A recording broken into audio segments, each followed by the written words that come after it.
Greetings of grace on God's good morning, and welcome to worship with Yorkville Congregational United Church of Christ, where it is always a delight to be worshiping with you. And as the Spirit moves you today, be sure and worship in your wonderful way, and sing and dance and laugh and play and pray and cry and sing again and laugh again and pray again. And if you're worshiping with us at home, please know that we are delighted that you're worshiping with us. And sign in on Facebook and let us know you're there. If you're here, there are friendship pads placed along the center aisles there. Be sure and write your name legibly, and you can leave us notes. And if you write those legibly, we often respond to those. So we're very excited to have you be a part of today with us. Deanne Bazan has a fantastic, real exciting woohoo announcement for us this morning. Woohoo! Ecclesiastes 3, that's my place to be today. For everything there's a season and a time for every matter under the heaven. This is our time here at YCUCC. It's time for our SLT team to switch over with some new shepherds. It is time to celebrate almost 2 years of ministry here with Pastor Tim. Thank you very much for your time. We'll celebrate that with some food later. We're real good at that. It's our time to welcome Barbara Lorbach as our bridge pastor. And just to make sure we're clear on that, Barbara will be here July 17th, and she will stay with us until our settled pastor comes, whenever that is. That's where the term bridge comes from. And then, most excitingly, you all got my letter, right? The letter from the search team this week, either emailed or snail mailed, it all came to. Our congregational vote will be July 10th. If this congregation approves the candidate that the search team has selected, then it will be time to welcome a settled pastor to our church. We are very, very excited. So it's time for gratitude, time for appreciation, and time to get on with service. Fantastic. Thank you very, very much. Deanna and her team are enormously excited and a little apprehensive that everything goes exactly as they want it to and as they plan for it to go. So as we get ready for Barbara Lorbach and as we get ready for your next pastor, we need you to do something. I came here during COVID. Nobody needed to wear name tags during COVID because most of you weren't around. But now that we are outside of COVID, we need your help. Many of you are already helping us. Please wear your name tag. Wear your name tag. If you need a visual reminder, there may be one available to you. Wear your name tag. What this does is really helps both Barbara Lorbach and the settled pastor learn your name, learn who you are, and I'm willing to guess, and I might even bet on this, I'm not much of a betting man, that some of you don't even know who everybody is in the room. So there is that possibility, and you might learn a new name, or somebody might learn your name, and that could be terribly exciting. So what do we need you to do? Wear your... Very, very good. Do I need to do that again? No. When I go to the hospital, I do this. I wear it upside down, and everybody says, why do you wear it? Because then I can read my own name. I know who I am. It works out pretty well that way. Okay, all kinds of exciting things are going on here. This is not my last Sunday. I will be here for one more Sunday next week when we have the great privilege of baptizing little Finn Walker. So be sure and participate in that. That will be wonderful. Thank you. Goldie and Diane, I want to thank everybody who contributed to the beautiful service we had for Mary Ellen Ellis Bushnell yesterday. It was a wonderful service and so much good fellowship and good fun and rain and mud and wonderful. It was really a great, great day, and it worked very, very well. So Goldie and Diane want to say thank you for that. All right, wear your name tags. Bible study, Women of the Bible, continues this Wednesday, 6 to 7:30 in the Kids Zone with Barb Thurlby. Adult Sunday School is meeting again next week. Enough. God's blessings in abundance. Volunteers are needed for the 4th of July, and our friend Lori Redmond is coming forward to let us know about that. Do you need me to Vanna for you? Sure. Okay. Did you know that's a verb now? Isn't that fun? Vanna. So Deanna talked about a time. Our time for YCC is July 4th from 9 to 1 in the park. We need your help. What it involves is, a little background, in the park there are inflatables for the kids to jump in. It's all free, and park supply them, but they need people to monitor. In years past, it was New Life that would do that. Last year, they had to step down, and we were approached and said, can you do this? And we said, sure. We need volunteers, though. It's a great way to get our faces, our names. You get to wear one of these lovely T-shirts if you like. Makes us stand out. You're just monitoring the jump houses. We need, for the smaller ones, we need like 2 people to help kids get in and out. And for the larger obstacle ones, we need 2 at the front, 2 at the back. That's basically what you're doing. And then we need a few people to walk around, just do outreach. So whatever you can do. If you can do an hour, that's great. One parent take kids in the jump houses, the other one help us out for an hour, and then swap. We need the help, we need the bodies. And it's a great way to get our faces out there. And where are people signing up? They can sign up on the board in the narthex there, or they can let Kathy Farron or myself know that, hey, I can be there for this hour. It'd be great. We need to be able to do this. So. I did last year. It was a blast. Those kids are so much fun. Thank you, Lori. We also need icy popsicles for 4th of July. You can put them in the basket out there. Barb, looking like you got a lot of icy popsicles, but you can always use more. It'll be a great parade and it'll be fun.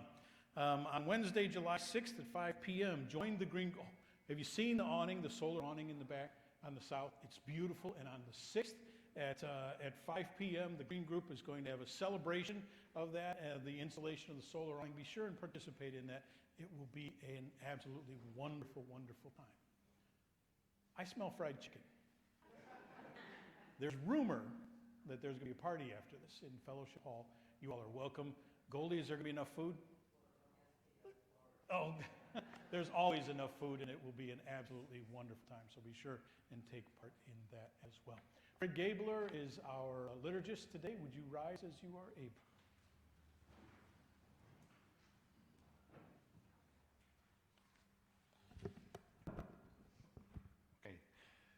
Our call to worship, we are a community that has been created by the love of God. We are people who is set free and are being set free by the forgiveness offered to us in Jesus and by the power of the Holy Spirit to reach out to us. We have come not to exalt our own goodness, but to praise God's. But to proclaim God's redeeming work through Jesus. Today we remember all who are refugees. We will tell of God's goodness in our acts of kindness and love toward the least of these times. Join me now in the prayer of invocation. God of grace, watch over all refugees. Embrace them in the pain of their partings. Into the fears and loss, send love. Open our eyes that we might see you in them. Open our hearts that they might see you in us. As you stretch out your arms and invite everyone home, open your arms that we might welcome refugees to new homes. Amen. Our first hymn is hymn 722, This Is My Song.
Would all God's children like to come on down?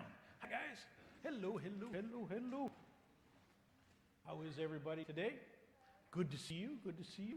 Woo-hoo. Summertime. You enjoying your summertime? Yep. You enjoying your summertime? What? It's still summer. That's right. Oh, okay.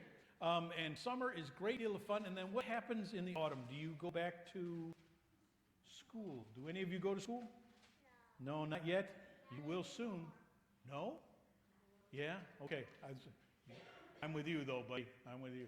So when you go to school next year, will any of you have new teachers when you go to school next year? You will? You'll have different teachers, I'm sure. You'll have different teachers. You'll probably have a different teacher too. Yeah? What about you? Yeah? And that's the fun thing about school is you get to make new friends and you get to be led by new teachers. And that's kind of like here at the church. I've been here about 21 months. Seems like a long time, but it isn't. And to some people, it seems like just a blink of an eye. And but coming soon to a church near you is a bridge pastor, and her name is Barbara Lorbach, and she'll probably be called Pastor Barbara. And that'll be very exciting because she's such a neat person. She loves, loves, loves children, and it'll be really fun. And then there'll be another pastor that will come not too long after that, about the time you go back to school, maybe a little after that, about the time you get used to being back at school. And that pastor will be a lot of fun too, because that pastor will lead you in new and different ways. So it will be a great time. So I'm going to say bye-bye in a couple of weeks, and I'm going to thank God for our time together, and then you're going to be led by somebody else, and that'll be fun too, okay? So lots of things change in life. Things always change in life, just like teachers do, and that can be a great deal of fun as well, okay? So everything changes, and that's good because everything is then new and fresh and exciting. Just like bees that get skinned, their new skin grows on. You sometimes need new pastures. It's fun. Let's pray. Splendid God, we thank you for all of the joy of this day, and we ask that you bless us, that we may experience your love in new and fresh ways. Through Christ our Lord. Amen. Off you go. Thank you very, very much.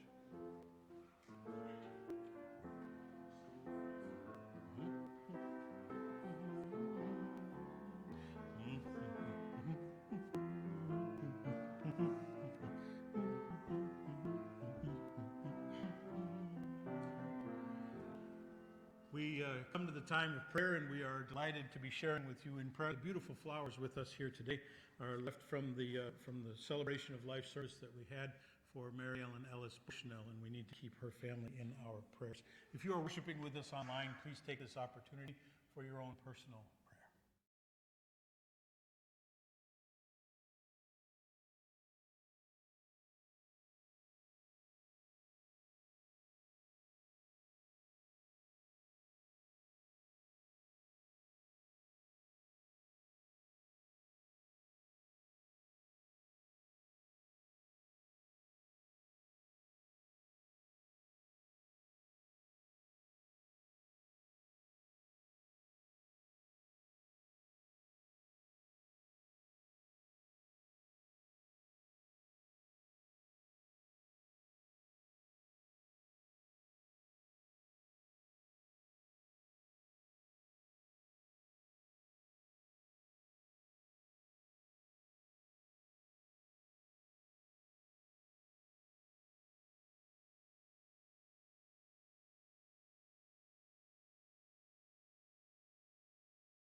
With all our heart and with all our mind, let us join as the church in prayer. Creator God, rooted in your loving care, nurtured through your Son, Jesus, and challenged by your Holy Spirit, we are called to bring peace with justice, reconciliation, love, and hope for all people. May our lives extend the branches of your grace bearing fruit of unity and love. God, in your grace. God of love and hope, we bring before you all of those in despair and darkness. We pray that they may find the hope of love in Christ. We pray especially this day for Mary Ellen and Deb, Dave, Randy, Regina, Artie, Gavin, Rick, Lori, and the victims of the Afghanistan earthquake, and of course, for our beloved nation. We also lift to you anyone else that you have placed in our hearts today. We pray for the victims of all earthquakes and floods. God, in your grace. God of wondrous guidance, we thank you for the search committee, for their splendid work which is calling forth new leadership in our midst. We pray for the candidate. God, in your grace. We pray for Barbara Lorbach that she may be a bridge of joy. God, in your grace. O Lord, our governor, in whose glory all the world relishes. We commend this nation to your merciful care, that we may dwell secure in your peace. Grant to the President of the United States, the governor of this state, and to all in authority, wisdom and strength to know and to do your will. God, in your grace. God, in your grace. God, in your grace. God of many and lover of all, now we lift our one voice with many, praying, Our Father, who art in heaven, hallowed be thy name. Thy kingdom come, thy will be done, on earth as it is in heaven. Give us this day our daily bread, and forgive us our debts, as we forgive our debtors. And lead us not into temptation, but deliver us from evil. For yours is the kingdom, and the power, and the glory forever and ever. Amen.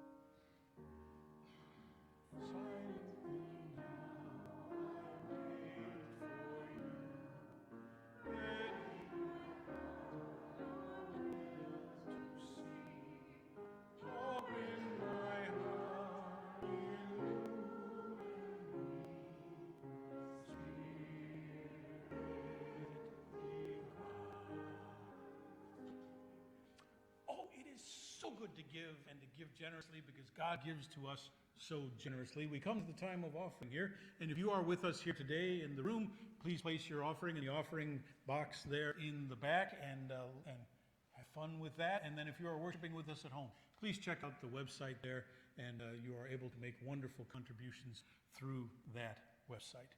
Would you please join with me in the prayer of dedication of gifts and self?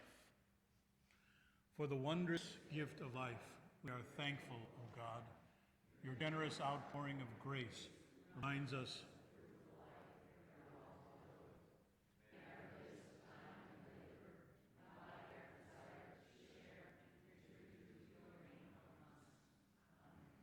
to introduce a special mission moment this morning. We bring forward Annabelle Reeder, who does wonderfully at these things.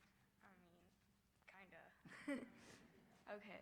I would like to give you a brief introduction about the video you will be watching.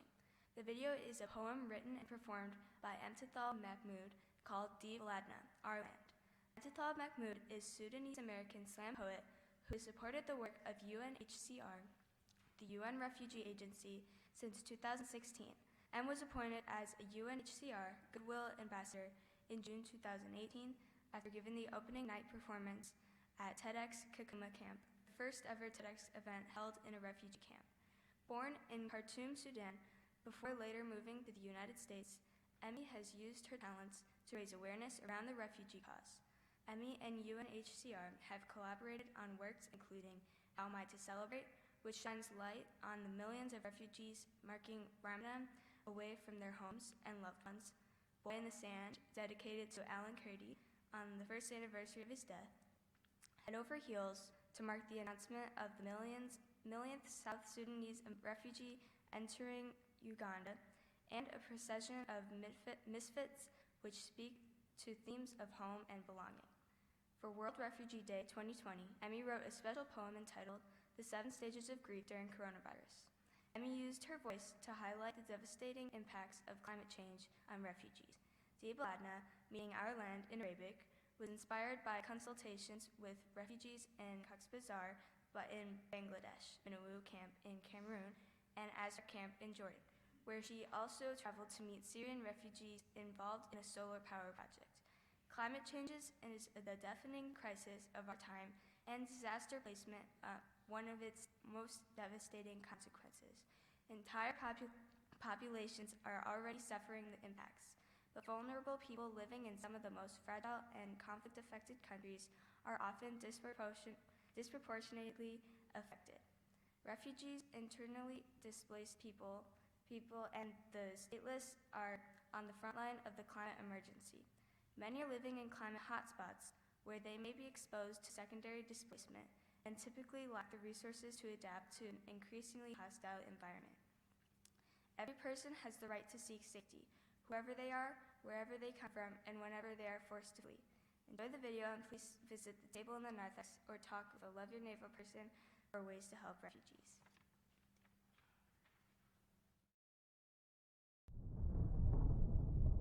If you are reading this, I forgive you. You have grown far from the heart of me, my child, have lost the familiar love we held for one another in your first years of life. When you were young, you marveled at the plants and critters that ran across my bosom. You worshipped the water, swam up and down my rivers, drank from my rain, laughed at each first snow, begged for sun on the cloudy days. You didn't hesitate to sink your fingers into the mud of me and tickle loose little pebbles, droplets, seedlings, and worms. How you built a refuge for every wayward wanderer, lining the kitchen shelves with jars of lightning bugs and butterflies. You drank the breeze from my trees, the honey, sap, gum, with joy and ease. How you came to me, resting your head at my tender hearth, your weary body in my pockets. You loved me. You nurtured me before you knew what it was to nurture, tended me before you knew what it was to tend. Tiller, sower, farmer, green-thumbed little one, you knew me. Lately, you hurt me. You break and cut and tear into me, and I forgive you. For I am a part of you. Like your brothers and sisters before you and those who are close to me now, I forgive you. I forgive you again for the reaping you do with no intention to sow. Again, for the waste and greed and gluttony when you were young. You asked me why they do this. Once brothers and sisters, staining the earth with the blood of your people, shaking apart the branches of your family tree. You losing ground and hope all in one fell swoop. You turned to me, resting beneath the shade of date palms and magnolias. You begged me to make sense of it all. All I could offer you then was a promise that wherever you would go, you would find me. But now there's not much left for me to promise. They've dug pits into my sides, have stolen the rubies, gold, and diamonds Maya placed in my thighs. I do all I can to heal, but my weary body can't clear away the hurt so easily. My waters rush but do not soothe. The air in my lungs suffocates the little ones. I cough and spew and gush and bruise, and it will not heal. When a child of mine dies by my hands, here in the long forgotten valleys of your youth, visitors come not of their own accord, but by necessity, and I am made whole again. Abdul Ghani and Izdihara sink their hands into the mud of me. Saplings cling and I am whole again. Hatim builds monuments to my skies, captures the sun, channels the lightning, and I am whole again. Luca and Layatu fill their homes with fruit born of me. The children eat and grow and are healthy, and I am whole again. Usman protests. It isn't mine alone to mend, he says. I need you to build and build again, to make new, to bring forth life from relentless earth, making an oasis from charred terrain, creating refuge from only scar tissue and lightning strikes. Let me be more to you than just a final resting place. Let me do more for you than call you home. Child of mine, if you are reading this, I need you. Your mother. If this land could speak, would she thank us, praise us? Would she ridicule us or beg us? Would her voice be weary, gentle, disdainful? Would it shake with sorrow, with rage? I used to wonder at these things all the time. At 11 years old, I watched my neighbor's house crumble before my eyes. The floodwaters washed away the earth and clay most people use to build their homes. To see her wade through her home like that. To see her try to salvage all that she had left. Our country was already locked in turmoil, and now the earth began to purge us too. If you could stop the next tornado from hitting your home, the next hurricane from wiping out your city, the next drought from starving your people, the next lightning strike from ending your life, wouldn't you? The locusts in the Horn of Africa, the floods in South Sudan, the ice in Chicago, the fires in California, Australia, the threat of rain that won't stop or rest that won't come. We are at the precipice of possible change, a turning point that can and will define us. Fire or ice? How will the world end? I don't know. And I don't want to find out. Not in our generation, and not in the next.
Well, our scripture reading this morning is 2 Kings 2, 1 and 2, and 6 through 14. Now when the Lord was about to take Elijah up to heaven by a whirlwind, Elijah and Elisha were on their way from Gilgal. Elijah said to Elisha, "Stay here, for the Lord has sent me as far as Bethel." But Elisha said, "As the Lord lives, and as you yourself live, I will not leave you." So they went down to Bethel. Then Elijah said to him, "Stay here, for the Lord has sent me to the Jordan." But he said, "As the Lord lives, and as you yourself live, I will not leave you." So the two of them went on. 50 men of the company of prophets also went, and stood at some distance from them, as they both were standing by the Jordan. Then Elijah took his mantle and rolled it up, and struck the water, and the water was parted to the one side and to the other, until the two of them crossed on dry ground. When they had crossed, Elijah said to Elisha, "Tell me what I may do for you before I am taken from you." Elisha said, "Please let me inherit a double share of your spirit." He responded, "You have asked a hard thing, yet if you see me as I am being taken from you, it will be granted to you. If not, it will not." As they continued walking and talking, a chariot of fire and horses of fire separated the two of them, and Elijah ascended in a whirlwind into heaven. Elisha kept watching and crying out, "Father, Father, chariots of Israel and its horsemen. But when he could no longer see him, he grasped his own clothes and tore them in two pieces. He picked up the mantle of Elijah that had fallen from him and went back and stood by the bank of the Jordan. He took the mantle of Elijah as it had fallen from him and struck the water, saying, "Where is the Lord, the God of Elijah?" When he struck the water was parted to the one side and to the other, and Elisha went over.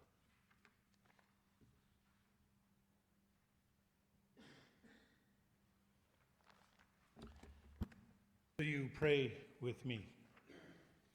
Oh God, may the words of my mouth fertilize your planted seeds. Amen. Fascinating story, yes? A little thick, a little tough to get through. When we think of Charlton Heston sticking his arms out, no, I'm sorry, that was Moses. When it was Moses sticking his arms out in the sea, parting, and everybody walking through on dry ground, you think of Moses, yes? But wait. It happened here too. To both Elijah and Elisha. It happened to both of them. They were both able to do that. So kind of an interesting little pick on this particular piece. Both of these men were prophets. Prophets of old. They fought with their kingdoms. They told their kingdoms and their court when they had gone astray of the way of God. They changed other people's minds, and they had to run for their lives frequently. Frequently, when you tell the truth in love, you wind up running for your life. But you have Elijah, who was the prophet of old, and he was tired, and he had fought with enough kings. King Ahab was on his way out, and there were new kings, and there were all kinds of problems. But he was at the end of his journey. As our text starts, it was time for him to go on to his next ministry. And it was time for a fresh prophet. A fresh prophet for a fresh time. But it wasn't as if everything was made new. The ministry of Elijah was fulfilled in the ministry of Elisha. Now, both of these men knew glory and disgrace. People fought for them. People fought against them. They both had enormous catastrophes in their life and great struggles in their lives. Each spoke the truth of God, and it got them in trouble. One way that you can often tell them apart in fine art, like this one from the Air Force Chapel, is that Elijah, the first one, had hair. And Elisha was more blessed. He didn't. So comes a time to change, to evolve, to move to a different time, and to be in a different place. Yeah? And we, of course, are in that same place here. We are changing pastors. We're moving to a new opportunity. I have fulfilled my call here. I did what I was supposed to do. I did it as best as I could. We'll just put it that way. And we had a lot of fun doing it. And sometimes it was very lonely around here, and COVID had called us apart, but we have eventually come together. And it's now time for another to lead. It is now time for another to lead. On the wall in my office, I was given a gift this week, and I've put it up there on the bulletin board in the hope that the pastors who come after me will see it. It's a list of all of the pastors that have been a part of this church since its founding. It is a very long list. Even some of you who have been around for a while can name pastors that go back long, long times. The truth is that all pastors are temporary. But God goes on and the church goes on, and we're thankful for that. It is time for another to lead, and that's a good thing. I want to thank you. Thank you because you have healed my soul. I came here in a brittle position. My soul's rusty and hard and awkward. Needed some mending, some massaging, some loving. but I have a healed soul now, and you have been a big part of that. So thank you. Also, thank you for reminding me of the church's ability to give life and to give hope. You are a lively group. You're not the frozen chosen, but you're the dancing ditherers. You get it right and you get it wrong and you have a good time doing it. Thank you very much for that. You have given life to people, and you give life and you give hope. People come in here and they say, I like this place. New guests, new members, they stay because you are a place of hope and life. Good job. You also reminded me that the churches have abilities to stand with courage and to stoop with compassion. When we needed to speak, we spoke. And when we needed to kneel and help, we knelt. So thank you. Here's the fun part. God is doing something new in you. Did you get that? God is doing something new, fresh, lively in you. We are about, I hope, in what we're going to call PC, right? Post-COVID. We're going to have BC, before COVID, which, by the way, most of us have already forgotten about. And we're now into PC, or we're getting there, and it is going to be a wonderfully different time. Tell me, when you're in the store and you hear somebody go, you go the other way. Yeah? We didn't used to do that. A big sneeze. We often still say, God bless you, but what we really mean is, God bless me. We are in a different time, and it calls for new and different skills and new and different opportunities. People ask what it's like to be a pastor now, and it's chaos, like being a teacher. But those pastors on that long list in my office, almost none of them could imagine texting. And now it is an essential tool of pastoral care. I text people prayers and pray with people over text. It's just mind-blowing. But it's how we communicate.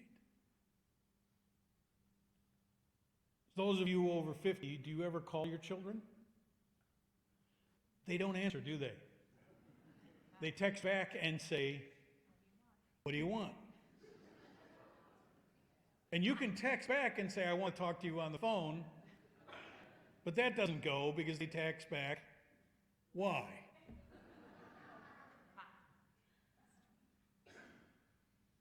We work differently, and isn't that a great blessing? God is doing something new within you, and it is so exciting. This church is connected to the power of the Son, as it never has been before. This church is connected to the power of love, as it never has been before. It is an exciting time. God is doing something new with you. And Reverend Barbara Lorbach and I have been friends for more than 30 years. She said to somebody the other day, it's been 20 years that I've known Tim. And I cleared my throat and didn't embarrass her because she doesn't look that old. Let's just put it that way. But she will build a lovely bridge with you. A lovely bridge. And the candidate who is coming is God speaking to you and through you in a new and fresh way. Very exciting. And I'm thrilled for you. Now, as this changes, you might feel like refugees. You might think, this isn't like Tim did it. And when any time that you're ready to say, well, this isn't like Tim did it, you should immediately say, thank God. Because you know me long enough, you get tired of the same old, same old. So you get a freshness, and it will be different. You're going to be called in a new way to a new place, and you'll feel a little bit like refugees. Now, this Sunday is World Refugee Sunday here. It's on the heels of World Refugee Day, which I believe was last Monday. And we, as a church, are called to be about the work of caring for refugees. We've done it for a long time, and we will continue to do it here. We collect, we build apartments, we help people gain new lives, people who were lost in their lands, people whose lands were no longer hospitable to them, people for whom being alive was dangerous where they were.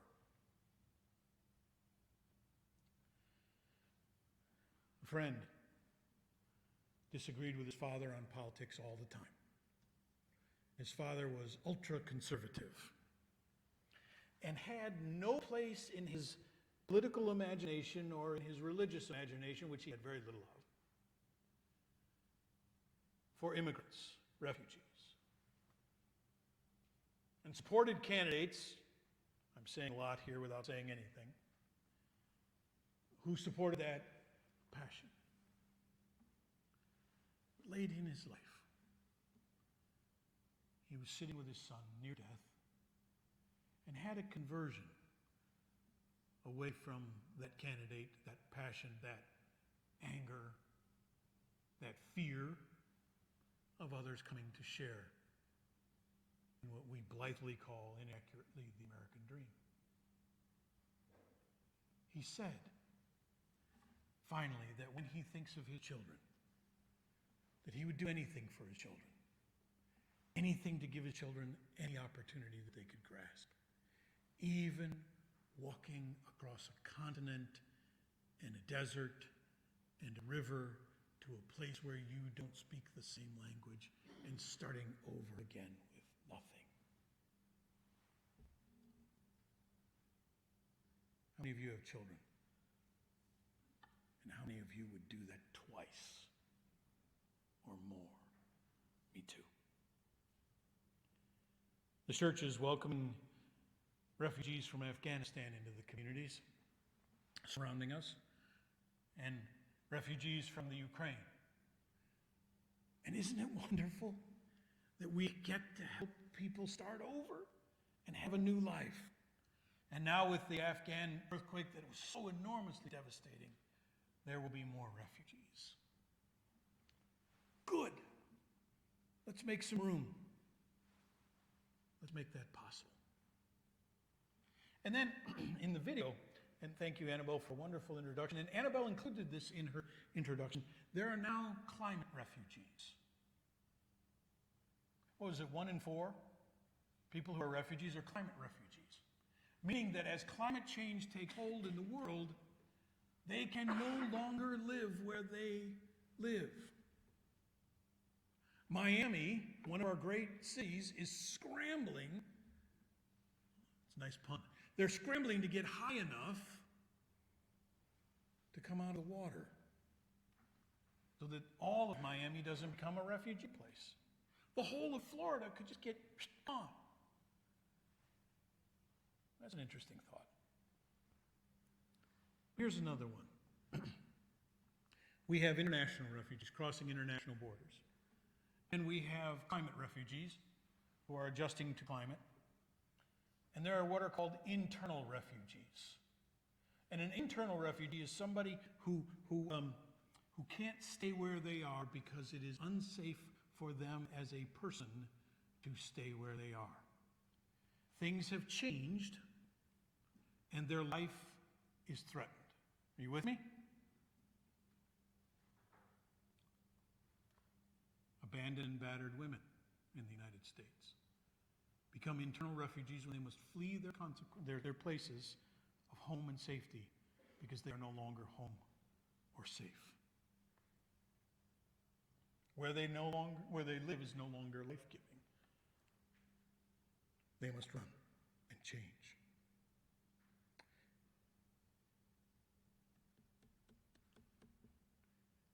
Many of you have called me this week, particularly after Friday.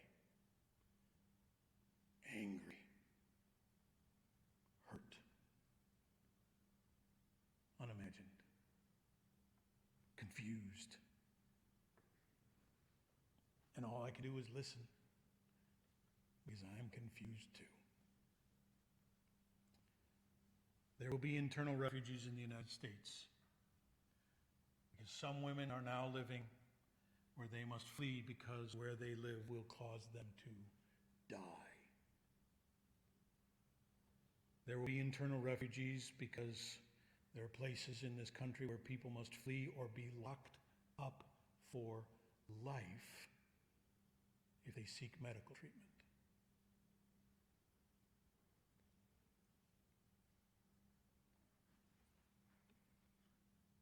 Call me, text me.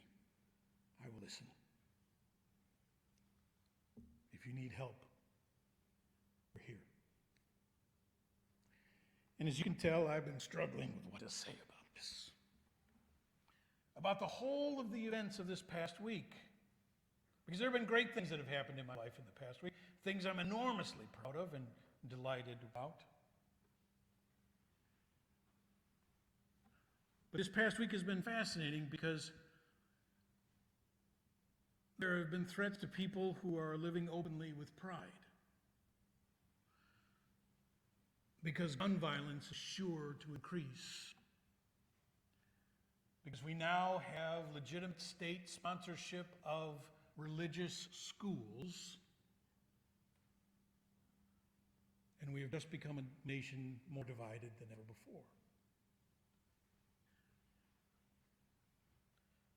One of my professors wrote a note to those of us who get to stand up before you on Sunday morning and pretend like we have some idea what the heck we're doing. And said, I'm praying for you because it's going to be hard. And he wrote that there is a place this Sunday for anger, but you also must give hope, that we live in both. And that's the wonder of the church, because we can be angry about things and live in hope. And I know that in this church there are people who are suffering deeply after Friday's decision, and there are people in this church who are thrilled with the decision last Friday. That's what makes the church wonderful. Yes, we can stand together and love God and find one another. So as hard as it is to imagine that sometimes words fail me, sometimes it's best to let others speak for what is in our hearts. And I was awakened by my devotion this morning in a beautiful way. I read the United Church of Christ Devotional. It is sent to me via email. You can have it texted. You can look it up on the website. It's a wonderful thing, ucc.org, devotion. And this devotion blesses us. It's written by Mary Louie, a wonderful writer. I see several of you nodding who know her. And she should call this new every morning. It's based on the text out of Lamentations, a book we don't read often enough. The 3rd chapter, the 22nd and 23rd verse. God's steadfast love never ceases. God's mercies never come to an end. They are new every morning. Great is your faithfulness. And she writes, among Christians, even in the United Church of Christ, opinions about abortion vary. So I don't know how gratified or sad you're feeling after Friday's Supreme Court decision. I don't know if you're heading out to protest, raising a celebratory toast, or weeping on the phone with a terrified friend. I don't know if the bottom has fallen out of your life or whether your prayers have been answered. And then she writes vitally, and I don't know whether any of us have yet to fully comprehend what is happening in this land. But I know this. In ways that really count, today, so shattering for many, is no different from any other day in which we awake to life. Like every day, even days laden with evil, it is a gift from God, a mercy. It is a precious clearing in which to meet the steadiness that undergirds each change and chance. And in that meeting to know again that no matter what befalls our fragile lives, or in that meeting to know again that no matter what befalls us or our fragile democracy, God will not fail to hold us night and morning. God will not fail to will and work the good of all creation God will not fail to be God.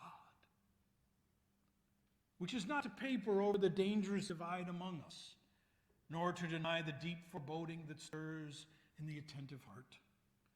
It is only to bend the knee and pray, to bow the head and confess a bedrock and unchanging reality in whose heart we live. It is only to say, there is at least one sure thing. It is a place to begin and to begin again. Changing of the prophets. Continue. It is a place to begin and begin again. Let us continue. Wait, hang on a second. We had an announcement, apparently. Hi, Lori. Lori Hool, she's been struggling away in the kitchen. Give her a big hand. What's on your mind? I would like everybody to please stay and celebrate our time with Kim and thank him for being our pastor, leading us, the flock. And we have plenty of food. We have plenty of food? Plenty. So everybody can come? Yes. And there's plenty of food? Yes. And there's chicken? Eat a lot. All right. So please stay for that. Will you rise as you are able for singing? All right.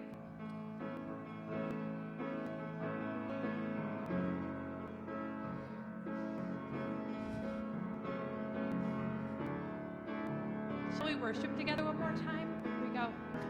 The splendor of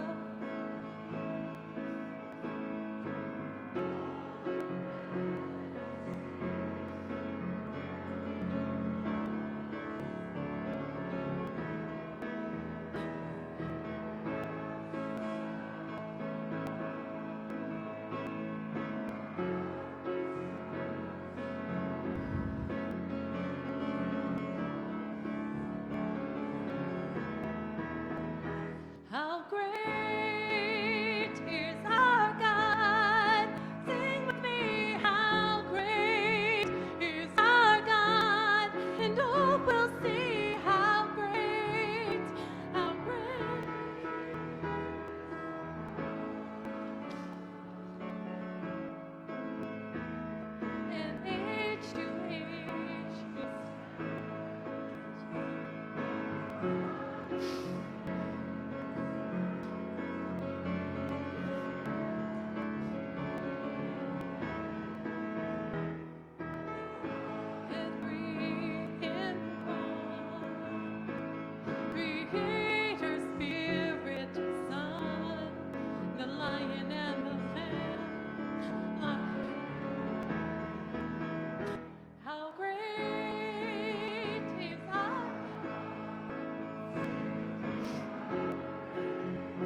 please join with me in the singing of the Alleluias.